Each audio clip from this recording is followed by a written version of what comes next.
The massive colony ship Gentle Current floated dead in space like a wounded animal. Its crystal hull that once gleamed like starlight now showed ugly cracks running across its surface. Small puffs of precious air leaked out into the void through holes that grew bigger with each passing hour. Inside the ship, 50,000 Villani colonists waited to die. Administrator Hyun-woo pressed his thin blue hands against the cold metal wall of the bridge and felt the ship shudder. The engines had gone quiet 3 days ago after a chain of failures that started in the power core and spread through every system like a disease. Now they drifted helpless between the stars with no way to reach their new home on the distant planet they had dreamed about for so long. The Villani were a peaceful people who had spent centuries building beautiful cities on their homeworld and creating art that made other species weep with joy. They had never needed to fight or struggle for survival. Their technology was elegant but fragile, designed for a perfect world where nothing ever went wrong. Space was not that kind of place. Gina worked frantically at the communications console with her 6 delicate fingers dancing over controls that sparked and smoked. She was young for a Villani, barely past her first century, but she knew more about their communication systems than anyone else on the ship. Her large dark eyes reflected the warning lights that flashed red across every surface of the bridge.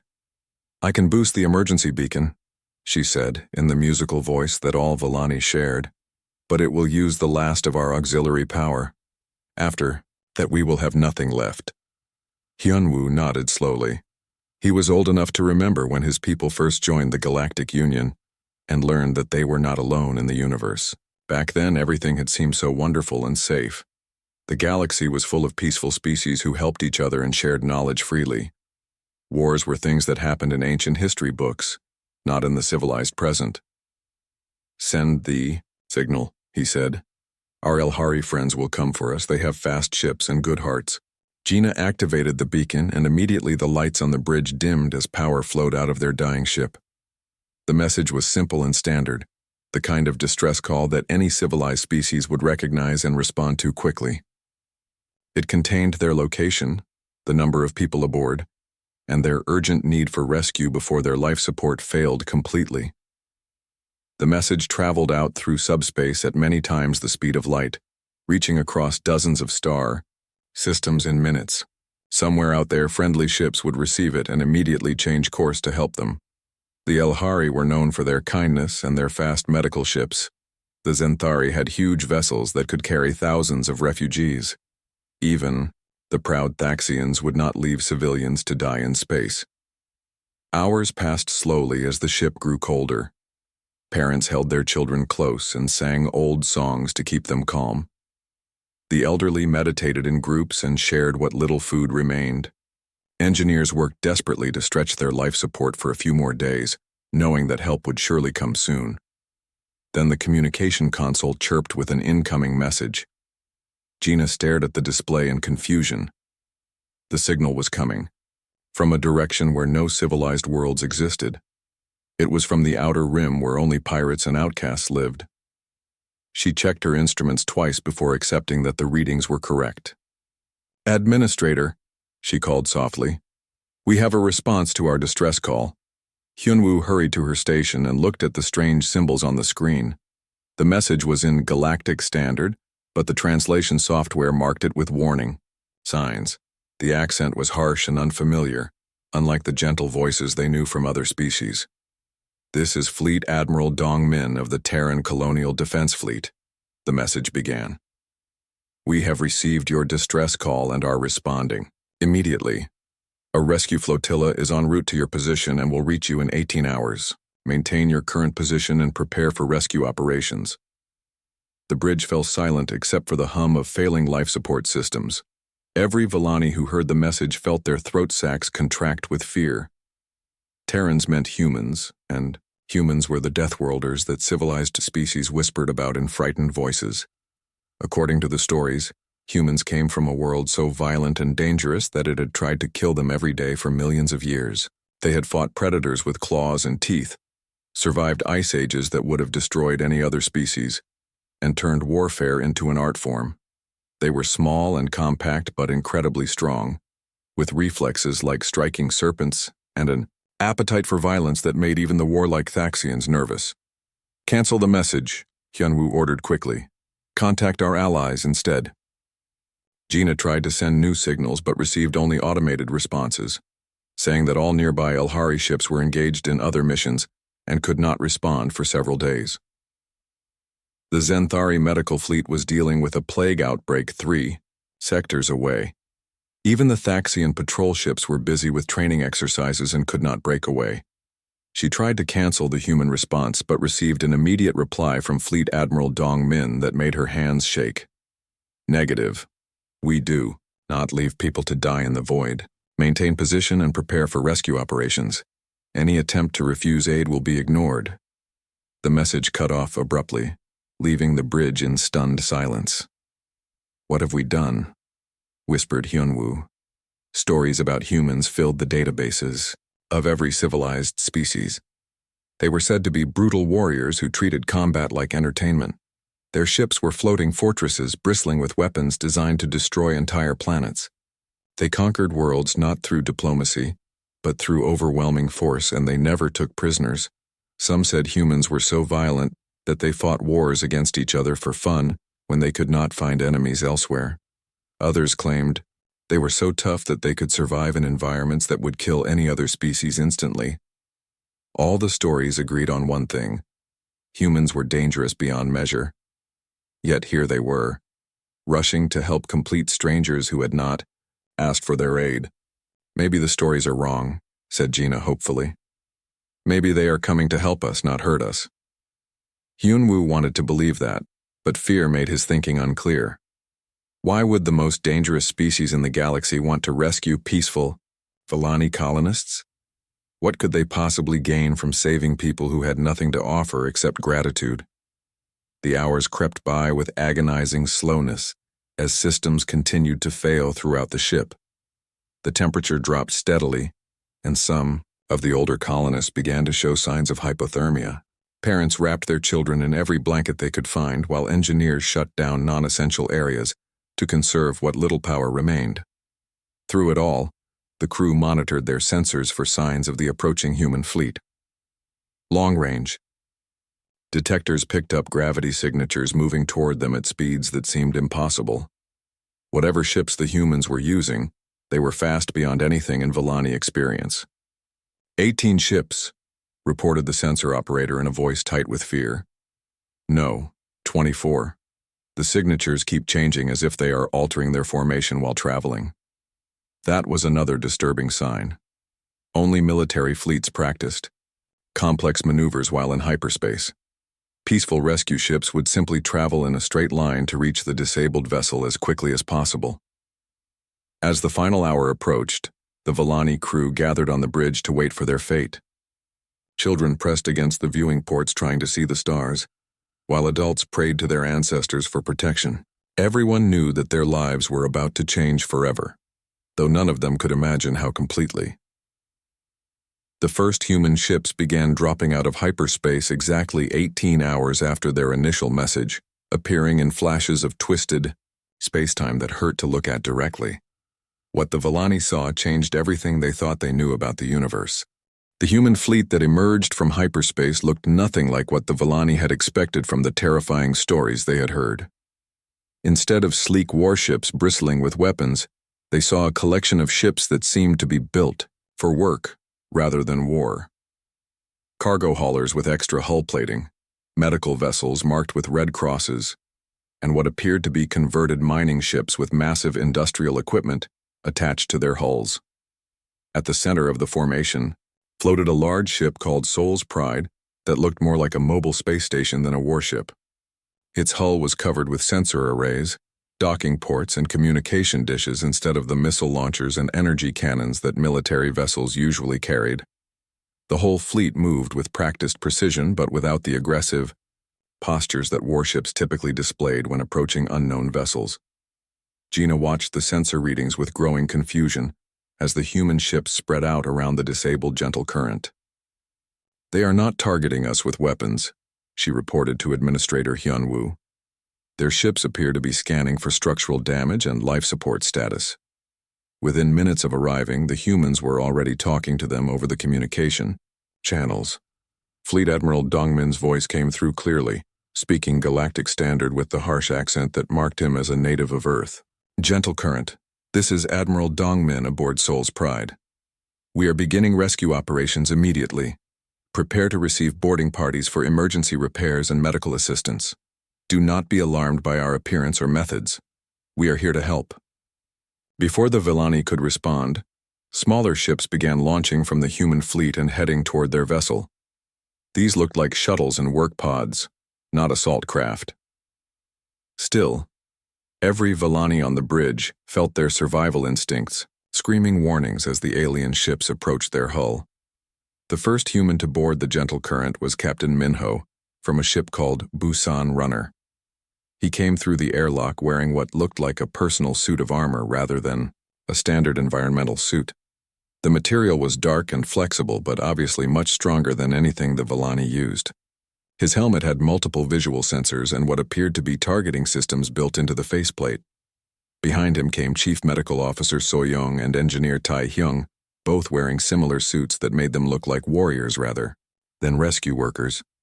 The humans were exactly as the stories described, compact and muscular with movements that suggested tremendous strength kept under careful control.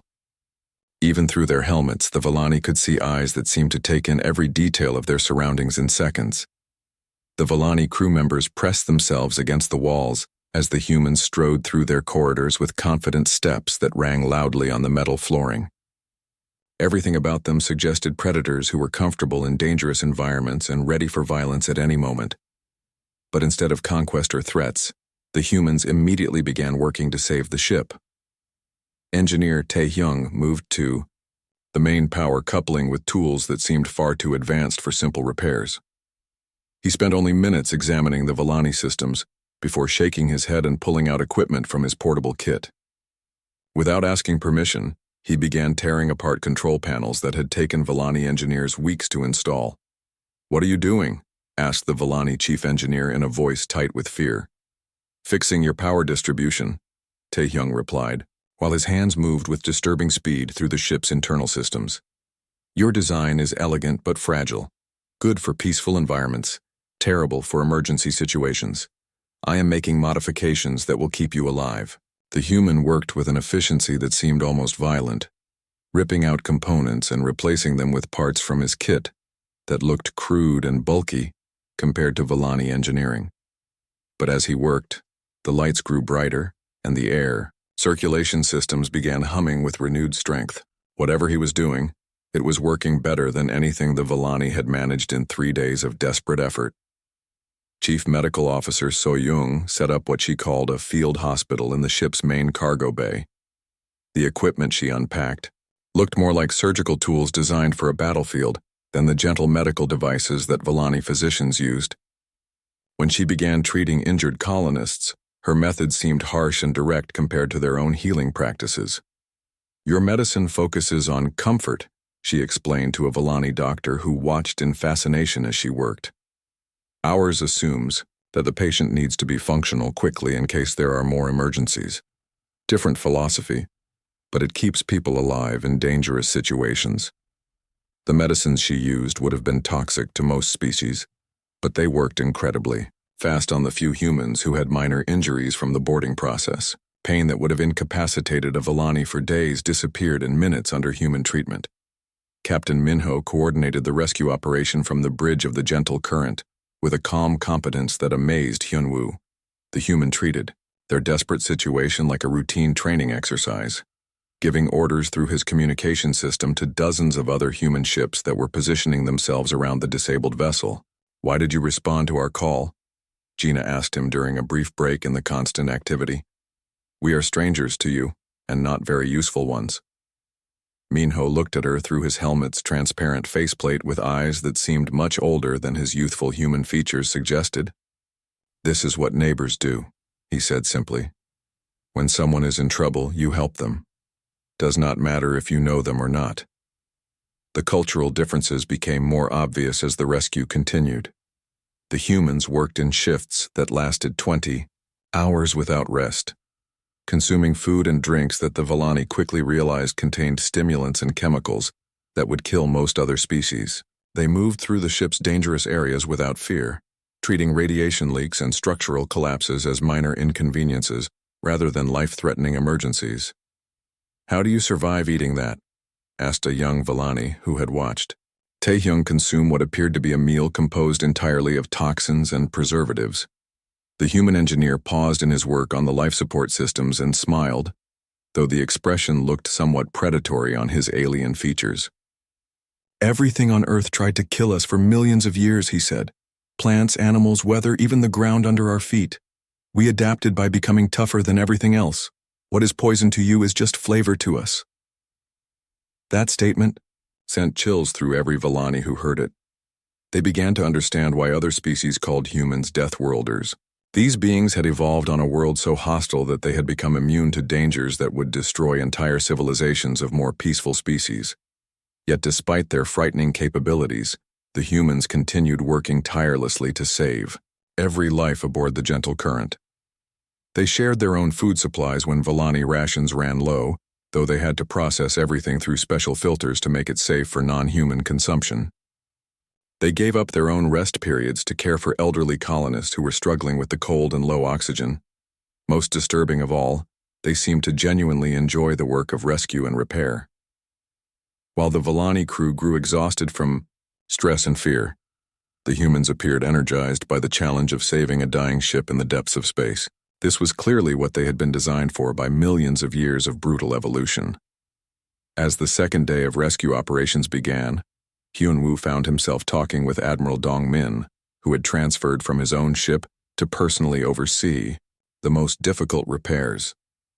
The human leader was older than the others, with gray streaks in his dark hair and scars on his hands that spoke of a lifetime spent in dangerous work.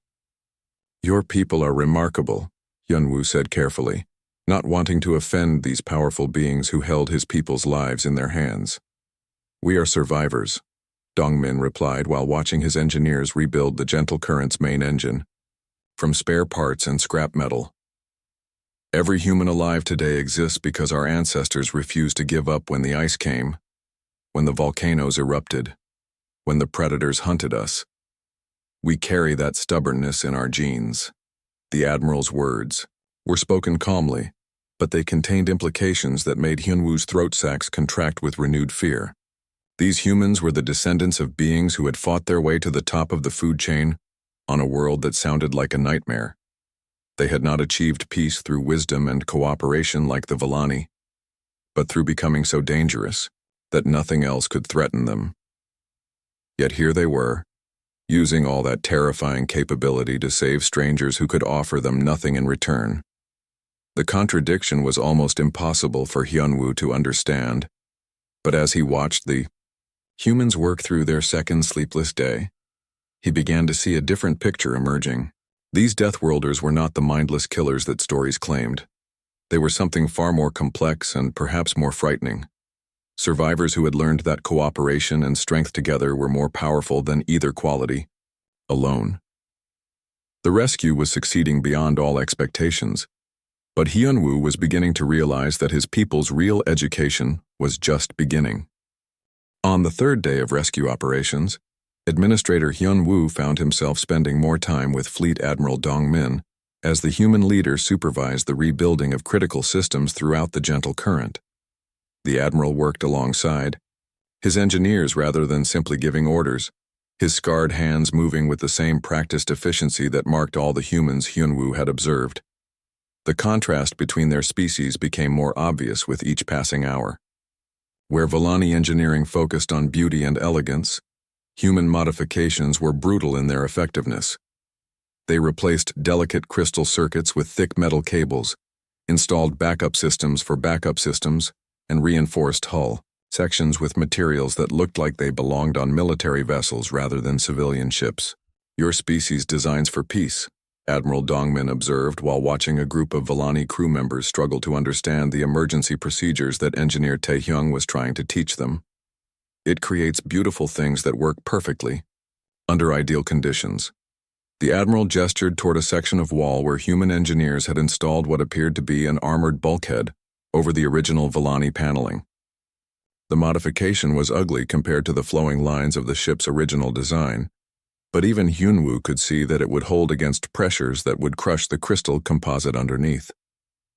But space does not care about beauty, Dongmin continued. Space wants to kill you every second of every day. The only response is to be tougher than space itself.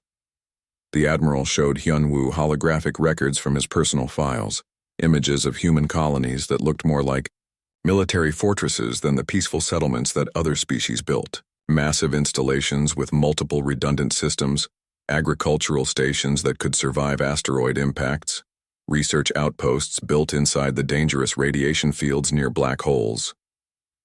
We do not build for peace, Dongmin explained, while the images cycled through dozens of human worlds. We build for survival first. Then peace becomes possible because we are strong enough to maintain it.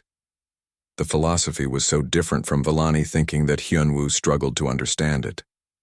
His people had always believed that civilization meant moving away from the harsh struggles of survival toward something more refined and gentle.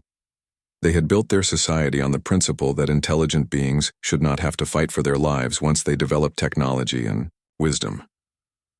Humans had clearly taken the opposite path, using their technology to become even better at surviving in hostile environments. Their ships were not just means of transportation, but mobile fortresses designed to keep their people alive, no matter what the universe threw at them. Chief Medical Officer So-young provided another perspective while treating injured colonists in her field hospital. Her methods remained harsh by Villani standards, but the results were undeniable. Patients who would have taken weeks to recover using traditional Villani medicine were back on their feet in days under human treatment.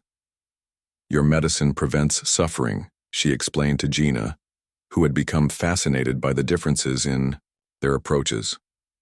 You create perfect conditions for healing and let the body repair itself slowly and gently. So-young gestured toward her medical equipment, which looked more like industrial machinery than healing devices. Ours assumes that suffering is inevitable and focuses on making people strong enough to endure it and keep fighting. We fix what is broken quickly so the patient can face the next emergency.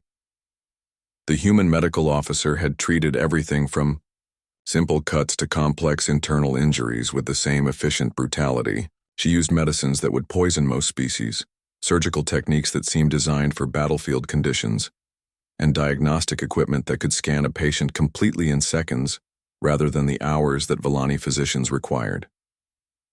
Every human knows that pain and injury are part of life, So-young continued while checking on a young Villani who had been caught in a hull breach during the early stages of their crisis. We do not try to eliminate these things because that is impossible. Instead, we learn to function despite them. The philosophical divide became most obvious when the humans began training selected Villani crew members in what they called basics, safety procedures. What the humans considered elementary precautions seemed like military training to the peaceful colonists. Engineer Tae-hyung patiently explained emergency hull breach protocols to a group of terrified Villani engineers who had never imagined that such disasters were common enough to require detailed procedures. He taught them to operate backup life support systems that the humans had installed, showed them how to seal damaged sections quickly, and drilled them on emergency evacuation routes that could be used even if the main corridors were blocked. This is not military training, Tae-hyung said when one of the Villani engineers asked why civilians needed to know such violent procedures. This is simply how humans live in space. Every human child learns these skills before their 10th birthday. The engineer demonstrated emergency suit procedures that would allow someone to survive for hours in vacuum while waiting for rescue. He showed them how to use tools as weapons if hostile boarders tried to take their ship, and explained basic first aid techniques that could keep someone alive, even with severe injuries. Space is not safe, Tae-hyung continued while the Villani practiced sealing imaginary hull breaches with patches and emergency foam. It will never be safe no matter how advanced our technology becomes. Safety is something you create through preparation and strength. Gina found herself both fascinated and horrified by human attitudes toward danger and violence. During her communications duties, She had overheard conversations between human crew members that treated potentially deadly emergencies as routine inconveniences. They discussed reactor failures and pirate attacks with the same casual tone that Villani might use to talk about bad weather. "Do you not fear death?" she asked Captain Minho during one of their conversations about human rescue procedures. The human captain considered the question seriously before answering. "We fear it," he said, "but we do not let that fear control us. Death is just another challenge to overcome, like hunger or cold or disease. You prepare for it, you fight it, and if it wins, then at least you made it work hard for the victory." That attitude extended to every aspect of human behavior that Gina observed. They treated their own injuries as minor annoyances, worked through exhaustion that would incapacitate other species, and faced dangers that would send entire Villani crews into panic with calm professional competence. But what disturbed Gina most was how the humans seemed to genuinely enjoy these challenges. While her people grew more stressed and frightened with each emergency, the human rescue workers appeared energized by the complexity of their tasks. They smiled when they solved difficult technical problems, laughed when they overcame seemingly impossible obstacles, and took obvious pride in their ability to function under conditions that would destroy weaker beings. "You like this?" she realized while watching Taehyung rebuild a critical system that had been damaged beyond repair using nothing but spare parts and determination. The human engineer looked up from his work with that predatory smile that seemed natural to his species. "Of course we like it," he said. "This is what we are good at. This is what millions of years of evolution designed us to do." He gestured toward the rebuilt machinery around them, ugly but functional replacements for the elegant Villani systems that had failed under stress. "Every challenge makes us stronger. Every problem we solve teaches us something new. Every emergency we survive adds to the knowledge that keeps future humans alive." As the days passed and the rescue operation continued, Hyunwoo began to understand that the humans were not just saving the gentle current from destruction. They were demonstrating an entirely different way of existing in a hostile universe, one that his peaceful people had never imagined possible. The humans had not conquered their violent world through superior technology or wisdom. They had survived by becoming so adaptable and resilient that no environment could defeat them permanently. Then they had taken that same philosophy into space, treating every star system as another challenge to overcome, rather than a destination to reach safely. It was a terrifying way to live, but Hyunwoo was beginning to see that it might also be the only way to truly thrive among the dangers of deep space. His people had built their civilization by avoiding risks and creating safe, controlled environments. The humans had built theirs by embracing risk and becoming stronger than anything that threatened them. The question now was whether the Villani could learn to think like survivors, without losing the gentleness and beauty that defined their culture. As he watched the human engineers complete their modifications to his ship, Hyunwoo suspected that his people were about to find out whether peace and strength could exist together in the same species. The test would come sooner than anyone expected. The long-range sensors aboard the Soul's Pride detected the incoming ships first.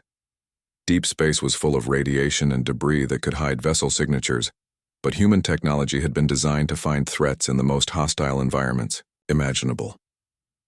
The sensor operator was a young human named Shung Yun, who had trained on the dangerous frontier worlds where pirates and raiders were constant threats. "Admiral," he called across the command bridge with the calm voice that all humans seemed to use even in dangerous situations. "I have multiple contacts approaching from the outer system. Configuration suggests Krek's hunting pack, probably drawn by the distress signal." Fleet Admiral Dongmin moved to the sensor station without any sign of concern, though every Villani on the bridge of the gentle current who heard the transmission felt their throat sacs contract with terror.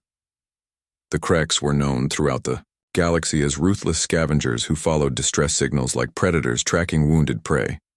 They took slaves and resources while leaving no survivors to report their crimes. Hyunwoo watched through the communication link as the Admiral studied the sensor data with the same methodical attention he had given to engineering problems. "How many ships?" Dongmin asked. 12 vessels in standard pack formation, Sunghyun reported. Mix of fast attack craft and cargo haulers for carrying slaves. They will reach us in approximately 40 minutes if they maintain current acceleration. The news spread quickly through both fleets as human crew members updated their colleagues through efficient communication networks. But instead of panic or fear, the response was swift and businesslike. Hyunwoo watched in amazement as the human rescue fleet began transforming before his eyes. Ships that had appeared to be simple cargo haulers suddenly deployed weapon systems that had been disguised as industrial equipment. Medical vessels opened their cargo bays to reveal fighter craft that must have been stored in sections that looked like hospital wards. Mining ships extended devices that were obviously military-grade sensors and targeting arrays rather than the rock processing equipment they had seemed to be. The transformation took less than 10 minutes, during which the humans continued their rescue operations aboard the Gentle Current without any apparent concern for the approaching threat. Engineer Taehyung kept working on the life support systems, while Captain Minho supervised hull repairs as if nothing had changed. "Are you not worried about the Kreks?"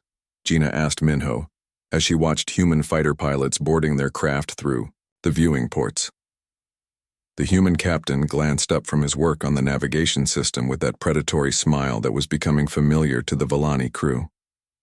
"Worried about 12 Kreks raiders?" he said. "That is barely enough for a training exercise." Admiral Dongmin's voice came over the communication system, addressing his fleet with the same calm tone he had used to coordinate rescue operations. "All ships, we have uninvited guests approaching. Standard anti-piracy deployment. Remember that we want at least one ship intact for intelligence gathering, but do not risk anyone to achieve that goal." The orders were acknowledged by dozens of human vessels with brief confirmations that sounded almost bored.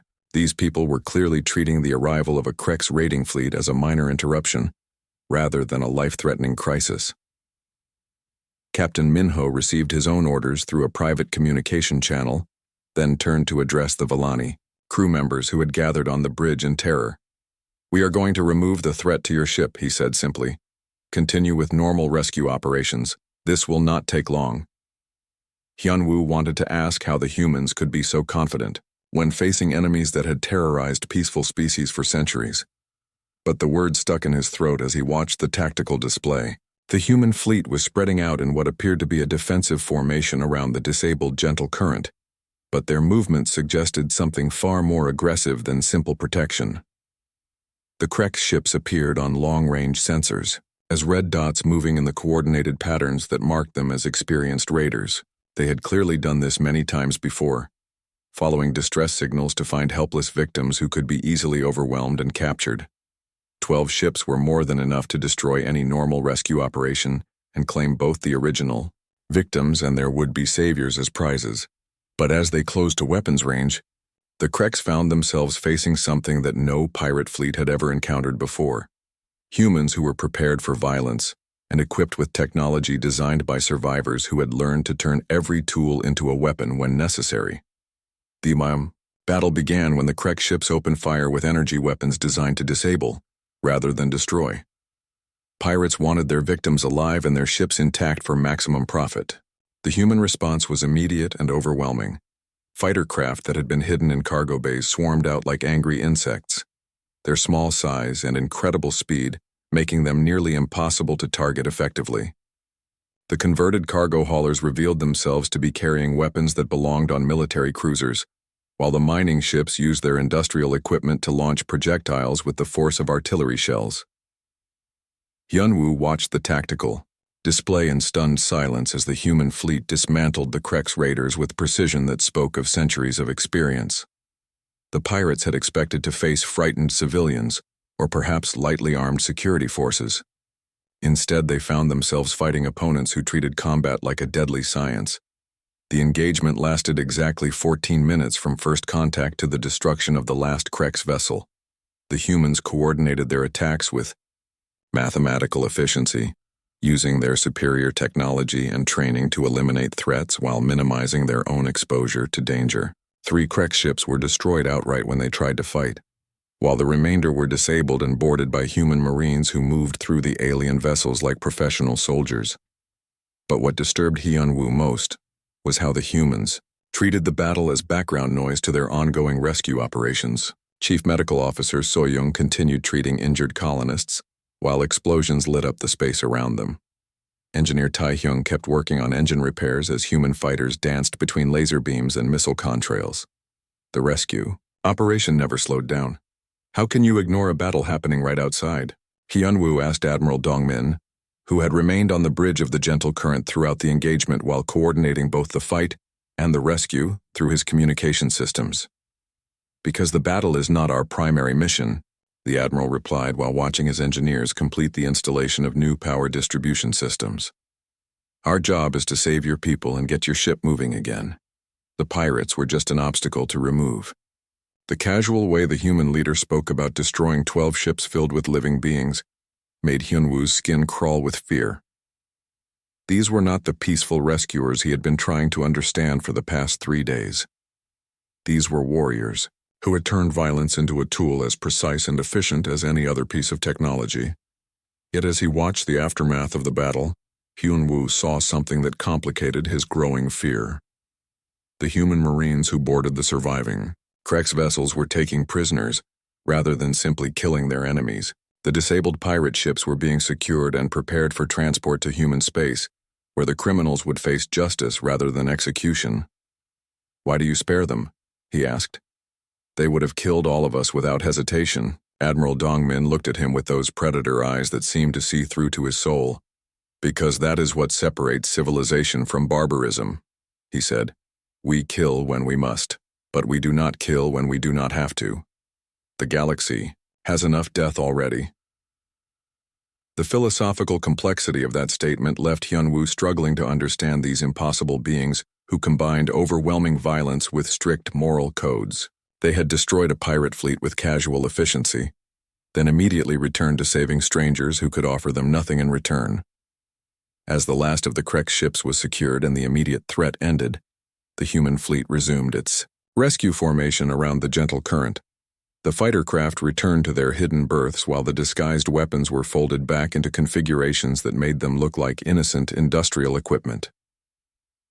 Within an hour of the battle's end, the human fleet once again appeared to be nothing more than civilian vessels engaged in humanitarian rescue operations. Only the drifting wreckage of Krek's ships and the detained prisoners provided evidence that anything violent had occurred. "This is why the galaxy fears you," Hyunwoo whispered to Admiral Dongmin as they watched the human engineers complete their modifications to the Villani ship's engines. "Good," the Admiral replied without looking up from his technical displays. "Fear keeps predators away from people who cannot protect themselves. Fear is a tool, Administrator. We use it to make space safer for everyone else." The statement revealed something about human psychology that chilled Hyunwoo to his core. These beings had not just survived on a world that tried to kill them every day. They had learned to use their reputation as killers to prevent the need for killing in the first place. As the gentle current's engines came online for the first time in days and the ship the journey toward human space took 6 days as the repaired gentle current traveled under escort by the human fleet. During this time, Administrator Hyunwoo found himself spending most of his waking hours trying to understand the beings who had saved his people from certain death. The ship that had been dying in the void was now more capable than when it had first left the Villani homeworld, thanks to human modifications that seemed almost magical in their effectiveness. The humans had not simply fixed what was broken. They had improved every system they touched, installing backup power supplies, reinforcing structural weak points, and adding emergency equipment that could keep the colonists alive through disasters that would have destroyed their original ship completely. The work had been done without payment or even requests for gratitude, as if helping strangers was as natural as breathing. But the more Hyunwoo observed his rescuers, the more complex they became in his understanding. These were clearly not the mindless killers that Galactic Stories described, nor were they simple altruists motivated only by kindness. They were something far more sophisticated, survivors who had turned their deadly capabilities into tools for protecting those who could not protect themselves. Fleet. Admiral Dongmin found him on the observation deck during the ship's night cycle, looking out at the stars that had once seemed so hostile and alien. The human leader moved quietly despite his size, another predator trait that reminded Hyunwoo of the vast evolutionary gulf between their species. "Your people are recovering well," Dongmin said as he joined the Villani administrator at the transparent aluminum viewing port. "The children especially adapt quickly to new circumstances. That is a valuable survival trait." Hyunwoo nodded, though he was not sure whether to take the comment as a compliment or an ominous observation about his species' potential. "I have been trying to understand why you helped us," he said carefully. "We are not your allies. We are not particularly useful to you. We cannot even offer meaningful payment for what you have done." The Admiral was quiet for a long moment, watching the stars wheel slowly past as the ship continued toward human territory. When he finally spoke, his voice carried the weight of someone who had spent decades thinking about such questions. "Your people call us Deathworlders like it is a curse," he said, "a mark of shame that separates us from civilized species. But do you know what we call ourselves?" Hyunwoo waited, sensing that this was a crucial moment in their conversation. "Survivors," Dongmin continued.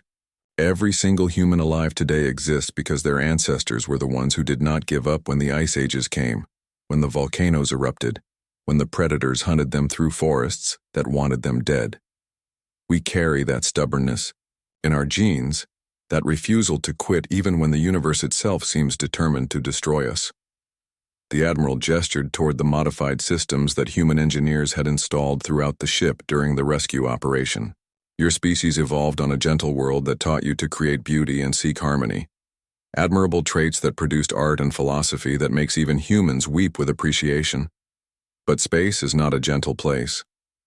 Hyunwoo thought about the cascade failures that had nearly killed his people, systems designed for perfection that collapsed completely when faced with the chaotic reality of deep space travel. "Our technology assumes that nothing will go wrong," he said quietly, "while ours assumes that everything will go wrong at the worst possible moment," Dongmin replied. "Different approaches to existence, both with their strengths and weaknesses. But in the void between stars, the advantage goes to those who expect disaster and prepare for it." Chief Medical Officer So-young joined them on the observation deck, carrying a cup of something that steamed in the recycled air. The liquid smelled like it contained enough stimulants to kill most non-human species, but she sipped it calmly while looking out at the stars.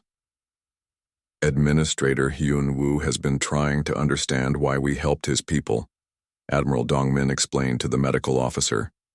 So-young considered the question while drinking her toxic beverage. "Because that is what survivors do," she said simply. "We protect those who cannot protect themselves. Not out of kindness alone, though we have that too, but because survival is a skill that spreads. The more survivors there are in the galaxy, the stronger we all become." That statement revealed something about human philosophy that Hyunwoo had not considered before.